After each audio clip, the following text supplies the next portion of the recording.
business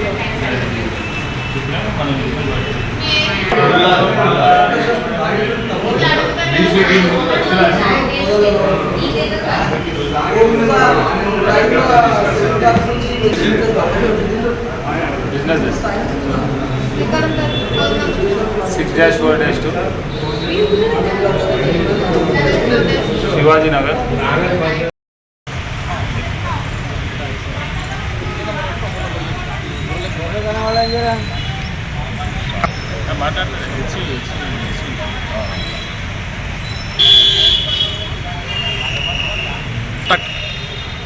ఈరోజు సంగారెడ్డి పట్టణ police శాఖ వారు ఉదయం నుంచే బీజేపీ నాయకులను అందరినీ ప్రివెంట్ అరెస్ట్ చేయడం జరుగుతుంది. మరి ఈరోజు భారతీయ జనతా పార్టీ పిలుపు మేరకు హైదరాబాద్ సెంట్రల్ యూనివర్సిటీలో 400 ఎకరాల భూమిని ఈ యొక్క కాంగ్రెస్ ప్రభుత్వం అమ్ముతున్నందుకు నిరసనగా ఈరోజు అక్కడ పోయి మా యొక్క నిరసన వ్యక్తపరచాలనుకుంటే మరి ఇళ్లలోకి వచ్చేసి మా వాళ్ళని అందరినీ కూడా భారతీయ జనతా పార్టీ కార్యకర్తలందరూ ముందస్తుగా అరెస్ట్ చేసి ప్రజాసామాన్యం కూలి చేస్తున్నటువంటి ఈ యొక్క రేవంత్ సర్కార్కు ఖచ్చితంగా రాబో రోజుల్లో బుద్ధి చెప్తాం. ఎప్పటికి కూడా ఎవరు కూడా పర్మనెంట్ కాదు, ఏ ప్రభుత్వమైనా కొన్నాళ్ళే ఉంటుంది. కాబట్టి ఖచ్చితంగా ప్రజలకు మెచ్చే విధంగా పనులు చేయాలని చెప్పేసి భారతీయ జనతా పార్టీ డిమాండ్ చేస్తాం. భారత్ మాతా కీ జై, భారత్ మాతా కీ జై. ఈరోజు రాష్ట్ర ప్రభుత్వం కాంగ్రెస్ పార్టీ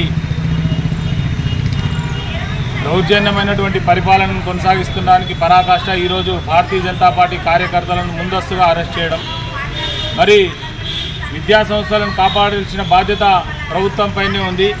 మరి ఆ విద్యా సంస్థలకు అప్పగించాల్సినటువంటి భూమిని హెచ్సియు సంబంధించినటువంటి 400 ఎకరాల భూమిని మరి ప్రభుత్వం స్వాధీనం చేసుకొని అక్కడ అక్రమ నిర్మాణాన్ని చేపట్టాలని చూస్తున్నటువంటి ప్రభుత్వానికి గుణపాఠం చెప్పాలని భారతీయ జనతా పార్టీ ఇచ్చిన పిలుపు మేరకు ఈరోజు భారతీయ జనతా పార్టీ కార్యకర్తలందరూ హెచ్సియు వెళ్ళి అక్కడ నిరసన ప్రదర్శన చేపట్టాలనే ఉద్దేశంతో వాళ్ళ ఉద్దేశాలను తుంగలో దొక్కే విధంగా మరి ఈరోజు పోలీస్ శాఖ వారు ముందస్తుగా అరెస్టు చేయడాన్ని భారతీయ జనతా పార్టీ పట్టణ శాఖ తరఫున తీవ్రంగా ఖండిస్తున్నాను. మరి గత ప్రభుత్వం టీఆర్ఎస్ ప్రభుత్వం అమలు చేసినటువంటి ఎజెండాని మరి కాంగ్రెస్ పార్టీ కూడా ఈరోజు అజెండాను అమలు పరుస్తున్నది.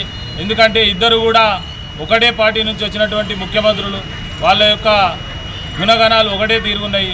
రాబోయే రోజుల్లో కేసీఆర్కి ఏ విధంగానటువంటి ప్రజలు గుణపాఠం చెప్పారో అదేవిధంగా రాబోయే రోజుల్లో ఈ కాంగ్రెస్ పార్టీ కూడా మరి అదే గుణపాఠం చెప్పి ప్రభుత్వాన్ని నిలదీస్తారని ప్రజలందరూ ఈరోజు భారతీయ జనతా పార్టీ పక్షాన నిలబడ్డారు. మరి అందరూ కూడా అన్నీ గమనిస్తూ ఉన్నారు. ఈ ముందస్తు అరెస్టులను భారతీయ జనతా పార్టీ పట్టణ శాఖ తరఫున తీవ్రంగా ఖండిస్తున్నాం. జై శ్రీరామ్. అందరికీ షేర్ చేయండి, కానీ సబ్స్క్రైబ్ చేయడం మాత్రం మర్చిపోకండి.